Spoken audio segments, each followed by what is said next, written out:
شروع اللہ کا نام لے کر جو بڑا مہربان نہایت رحم والا ہے۔ اے پیغمبر، اللہ سے ڈرتے رہنا اور کافروں اور منافقوں کا کہا نہ ماننا، بے شک اللہ جاننے والا ہے، حکمت والا ہے۔ اور جو کتاب تم کو تمہارے پروردگار کی طرف سے وحی کی جاتی ہے اسی کی پیروی کیے جانا، بے شک اللہ تمہارے سب اعمال سے خبردار ہے۔ اور اللہ پر بھروسہ رکھنا اور اللہ ہی کارساز کافی ہے۔ اللہ نے کسی آدمی کے پہلو میں دو دل نہیں بنائے، اور نہ تمہاری بیویوں کو جن کو تم ماں کہہ بیٹھتے ہو تمہاری ماں بنایا، اور نہ تمہارے لے پالکوں کو تمہارے بیٹے بنایا۔ یہ سب تمہارے منہ کی باتیں ہیں، اور اللہ تو سچی بات فرماتا ہے اور وہی سیدھا رستہ دکھاتا ہے۔ مومنو، منہ بولے بیٹوں کو ان کے باپوں کے نام سے پکارا کرو کہ اللہ کے نزدیک یہی بات درست ہے۔ اگر تم کو ان کے باپوں کے نام معلوم نہ ہو تو دین میں وہ تمہارے بھائی اور دوست ہیں، اور جو بات غلطی سے ہو گئی ہو اس کا تم پر کچھ گناہ نہیں، لیکن جو قصد دلی سے کرو اس پر مواخذہ ہے، اور اللہ بخشنے والا ہے، مہربان ہے۔ پیغمبر مومنوں پر ان کی جانوں سے بھی زیادہ حق رکھتے ہیں، اور پیغمبر کی بیویاں لوگوں کی مائیں ہیں،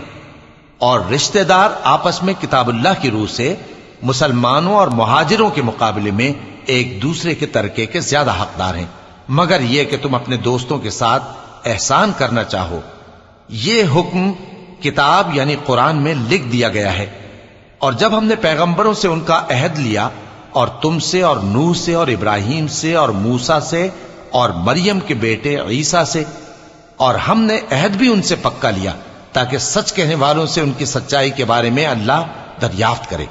اور اس نے کافروں کے لیے دکھ دینے والا عذاب تیار کر رکھا ہے۔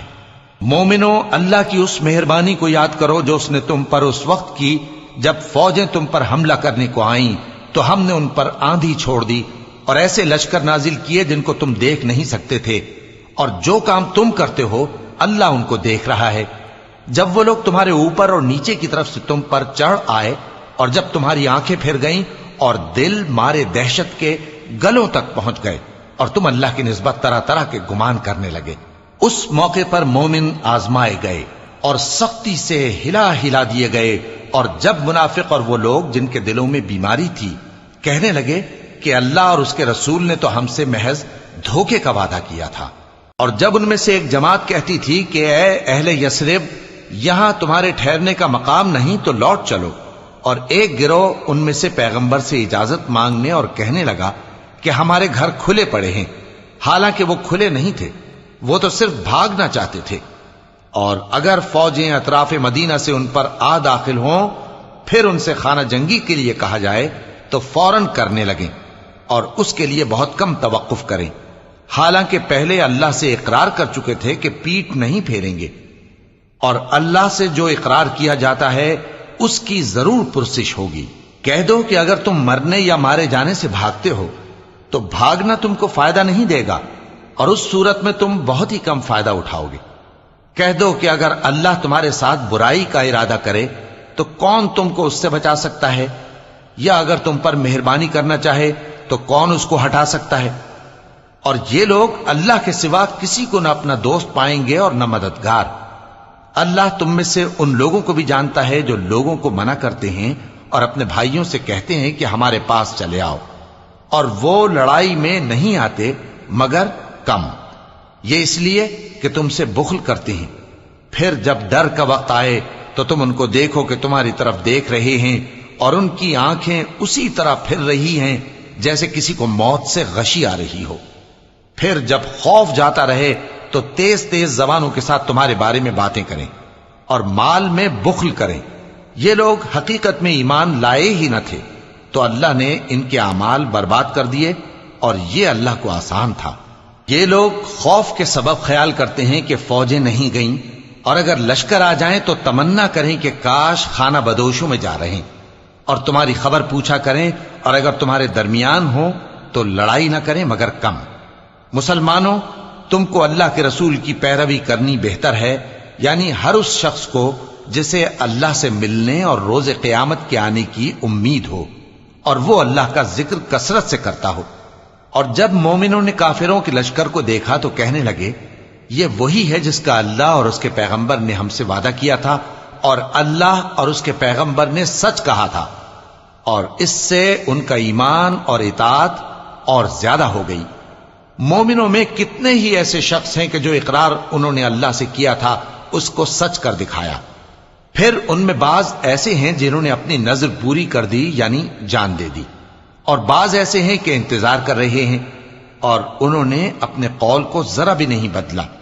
تاکہ اللہ سچوں کو ان کی سچائی کا بدلہ دے اور منافقوں کو چاہے تو عذاب دے یا ان پر مہربانی فرمائے۔ بے شک اللہ بخشنے والا ہے، مہربان ہے۔ اور جو کافر تھے ان کو اللہ نے پھیر دیا، وہ اپنے غصے میں بھرے ہوئے تھے، کچھ بھلائی حاصل نہ کر سکے، اور اللہ مومنوں کے لیے لڑائی میں کافی ہو گیا، اور اللہ زور آور ہے، غالب ہے۔ اور اس نے اہل کتاب میں سے جن لوگوں نے ان کی یعنی مکے والوں کی مدد کی تھی ان کو ان کے قلعوں سے اتار دیا اور ان کے دلوں میں دہشت ڈال دی، تو بعض کو تم قتل کر دیتے تھے اور بعض کو قید کر لیتے تھے، اور ان کی زمین اور ان کے گھروں اور ان کے مال کا اور اس زمین کا جس میں تم نے پاؤں بھی نہیں رکھا تھا اس نے تم کو وارث بنا دیا، اور اللہ ہر چیز پر قدرت رکھتا ہے۔ اے پیغمبر اپنی بیویوں سے کہہ دو کہ اگر تم دنیا کی زندگی اور اس کی زینت و آرائش چاہتی ہو تو آؤ میں تمہیں کچھ مال دوں اور اچھی طرح سے رخصت کر دوں، اور اگر تم اللہ اور اس کے پیغمبر اور عاقبت کے گھر یعنی بہشت کی طلبگار ہو تو تم میں جو نیکوکار ہیں ان کے لیے اللہ نے اجر عظیم تیار کر رکھا ہے۔ اے پیغمبر کی بیویوں، تم میں سے جو کوئی کھلی ناشائستہ حرکت کرے گی اس کو دونی سزا دی جائے گی، اور یہ بات اللہ کو آسان ہے۔ اور جو تم میں سے اللہ اور اس کے رسول کی فرما بردار رہے گی اور عمل نیک کرے گی اس کو ہم دونا ثواب دیں گے، اور اس کے لیے ہم نے عزت کی روزی تیار کر رکھی ہے۔ اے پیغمبر کی بیویوں، تم عام عورتوں کی طرح نہیں ہو، اگر تم پرہیزگار رہنا چاہتی ہو تو کسی اجنبی شخص سے نرم لہجے میں بات نہ کرو، تاکہ وہ شخص جس کے دل میں کسی طرح کا روگ ہے کوئی امید نہ پیدا کر لے، اور دستور کے مطابق بات کیا کرو، اور اپنے گھروں میں ٹھہری رہو، اور جس طرح پہلے جاہلیت کے دنوں میں زیب و زینت کی نمائش کی جاتی تھی اس طرح اظہار زینت نہ کرو، اور نماز پڑھتی رہو اور زکوٰۃ دیتی رہو، اور اللہ اور اس کے رسول کی فرما برداری کرتی رہو۔ اے پیغمبر کی گھر والیوں، اللہ چاہتا ہے کہ تم سے ہر طرح کی ناپاکی دور کر دے اور تمہیں بالکل پاک صاف کر دے، اور تمہارے گھروں میں جو اللہ کی آیتیں پڑھی جاتی ہیں اور حکمت کی باتیں سنائی جاتی ہیں ان کو یاد رکھو، بے شک اللہ باریک بین ہے، باخبر ہے۔ جو لوگ اللہ کے آگے سر اطاعت خم کرنے والے ہیں، یعنی مسلمان مرد اور مسلمان عورتیں اور مومن مرد اور مومن عورتیں اور فرمانبردار مرد اور فرمانبردار عورتیں اور راست باز مرد اور راست باز عورتیں اور صبر کرنے والے مرد اور صبر کرنے والی عورتیں اور عاجزی کرنے والے مرد اور عاجزی کرنے والی عورتیں اور خیرات کرنے والے مرد اور خیرات کرنے والی عورتیں اور روزے رکھنے والے مرد اور روزے رکھنے والی عورتیں اور اپنی شرمگاہوں کی حفاظت کرنے والے مرد اور حفاظت کرنے والی عورتیں اور اللہ کو کثرت سے یاد کرنے والے مرد اور کثرت سے یاد کرنے والی عورتیں۔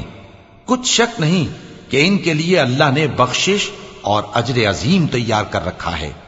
اور کسی مومن مرد اور مومن عورت کو حق نہیں ہے کہ جب اللہ اور اس کا رسول کوئی بات طے کر دیں تو وہ اس کام میں اپنا بھی کچھ اختیار سمجھیں،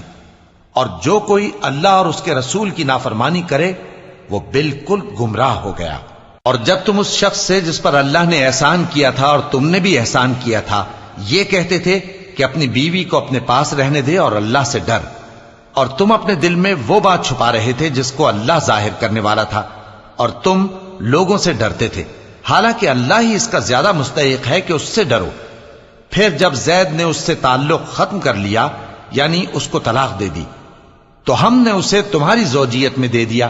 تاکہ مومنوں پر ان کے منہ بولے بیٹوں کی بیویوں کے ساتھ نکاح کرنے کے بارے میں جب وہ بیٹے ان سے اپنا تعلق ختم کر لیں یعنی طلاق دے دیں کچھ تنگی نہ رہے، اور اللہ کا حکم واقع ہو کر رہنے والا تھا۔ پیغمبر پر اس کام میں کچھ تنگی نہیں جو اللہ نے ان کے لیے مقرر کر دیا، اور جو لوگ پہلے گزر چکے ہیں ان میں بھی اللہ کا یہی دستور رہا ہے اور اللہ کا حکم ٹھہر چکا تھا۔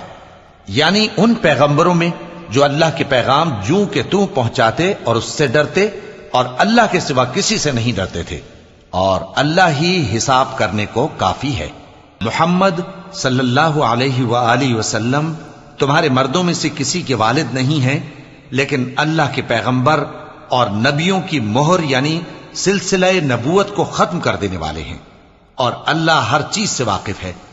اے اہل ایمان، اللہ کا بہت بہت ذکر کیا کرو اور صبح و شام اس کی پاکی بیان کرتے رہو۔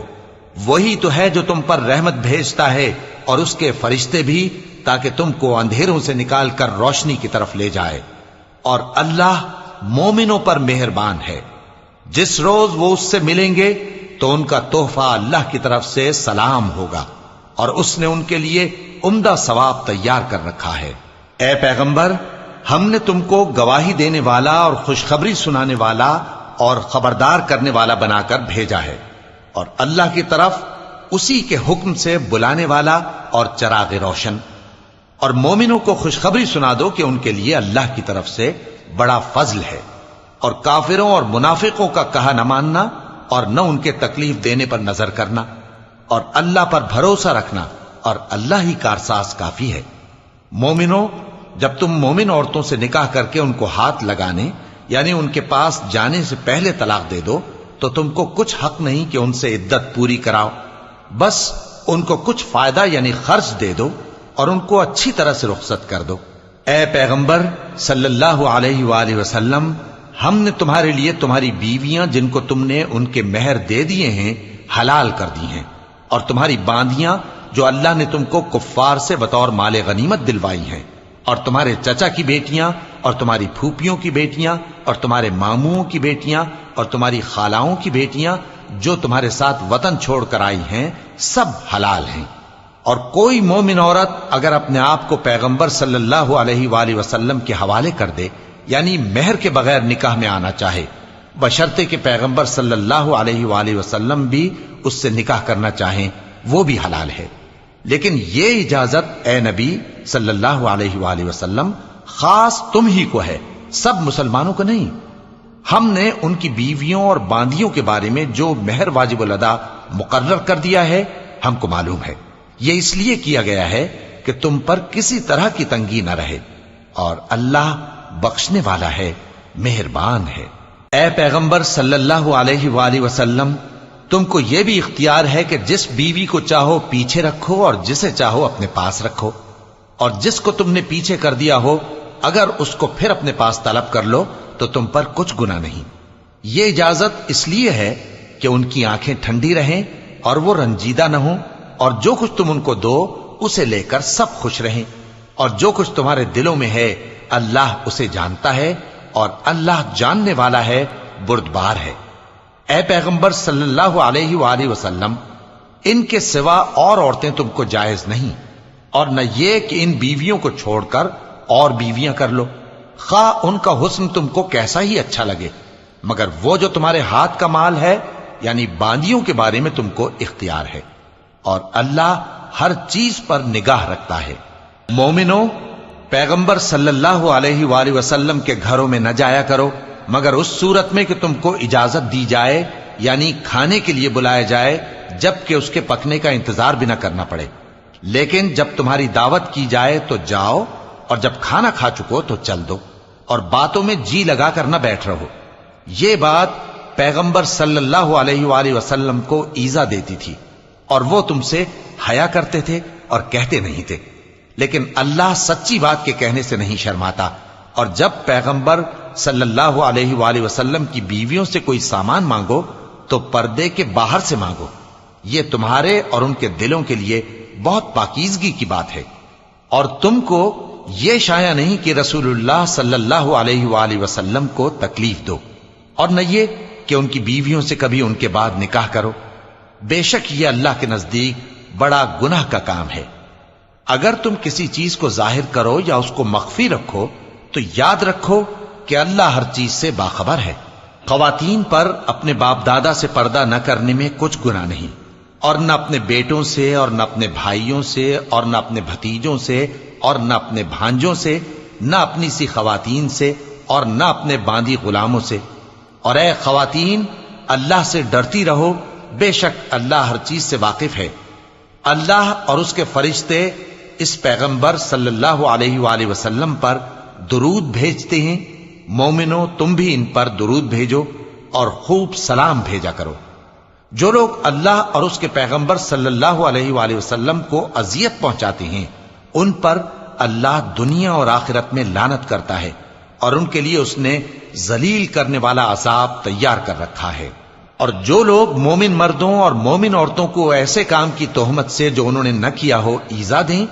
تو انہوں نے بہتان کا اور کھلے گناہ کا بوجھ اپنے سر پر رکھا۔ اے پیغمبر صلی اللہ علیہ وآلہ وسلم اپنی بیویوں اور بیٹیوں اور مسلمانوں کی عورتوں سے کہہ دو کہ باہر نکلا کریں تو اپنے چہروں پر چادر لٹکا کر گھونگھٹ نکال لیا کریں۔ یہ چیز ان کے لیے موجب شناخت و امتیاز ہوگی تو کوئی ان کو ایذا نہ دے گا، اور اللہ بخشنے والا ہے، مہربان ہے۔ اگر منافق اور وہ لوگ جن کے دلوں میں روگ ہے اور جو مدینے کے شہر میں بری بری خبریں اڑایا کرتے ہیں اپنی حرکتوں سے باز نہ آئیں گے تو ہم تم کو ان کے پیچھے لگا دیں گے، پھر وہ تمہارے پڑوس میں نہ رہ سکیں گے مگر تھوڑے دن، وہ بھی پھٹکارے ہوئے، جہاں پائے گئے پکڑے گئے اور جان سے مار ڈالے گئے۔ جو لوگ پہلے گزر چکے ہیں ان کے بارے میں بھی اللہ کی یہی عادت رہی ہے، اور تم اللہ کی عادت میں تغیر و تبدل نہ پاؤ گے۔ لوگ تم سے قیامت کی نسبت دریافت کرتے ہیں کہ کب آئے گی، کہہ دو کہ اس کا علم اللہ ہی کو ہے، اور تمہیں کیا پتا، ہو سکتا ہے قیامت قریب ہی آ گئی ہو۔ بے شک اللہ نے کافروں پر لعنت کی ہے اور ان کے لیے جہنم کی آگ تیار کر رکھی ہے، اس میں وہ ہمیشہ ہمیشہ رہیں گے، نہ کسی کو دوست پائیں گے اور نہ مددگار۔ جس دن ان کے چہرے آگ میں الٹ پلٹ کیے جائیں گے تو کہیں گے اے کاش ہم اللہ کی فرما برداری کرتے اور رسول صلی اللہ علیہ وآلہ وسلم کا حکم مانتے، اور کہیں گے کہ اے ہمارے پروردگار، ہم نے اپنے سرداروں اور بڑوں کا کہا مانا تو انہوں نے ہم کو رستے سے بھٹکا دیا۔ اے ہمارے پروردگار، ان کو دگنا عذاب دے اور ان پر بڑی لعنت کر۔ مومنو تم ان لوگوں جیسے نہ ہونا جنہوں نے موسیٰ کو عیب لگا کر رنج پہنچایا تو اللہ نے ان کو بے عیب ثابت کر دیا، اور وہ اللہ کے نزدیک آبرو والے تھے۔ مومنو اللہ سے ڈرا کرو اور بات سیدھی کہا کرو، وہ تمہارے سب کام سنوار دے گا اور تمہارے گناہ بخش دے گا، اور جو شخص اللہ اور اس کے رسول صلی اللہ علیہ وآلہ وسلم کی فرمانبرداری کرے گا تو بے شک بڑی مراد پائے گا۔ ہم نے بار امانت کو آسمانوں اور زمین اور پہاڑوں پر پیش کیا تو انہوں نے اس کے اٹھانے سے انکار کیا اور اس سے ڈر گئے، اور انسان نے اس کو اٹھا لیا، بے شک وہ بڑا ظالم بڑا جاہل ہے۔ تاکہ اللہ منافق مردوں اور منافق عورتوں اور مشرک مردوں اور مشرک عورتوں کو عذاب دے، اور اللہ مومن مردوں اور مومن عورتوں پر مہربانی کرے، اور اللہ تو بخشنے والا ہے، مہربان ہے۔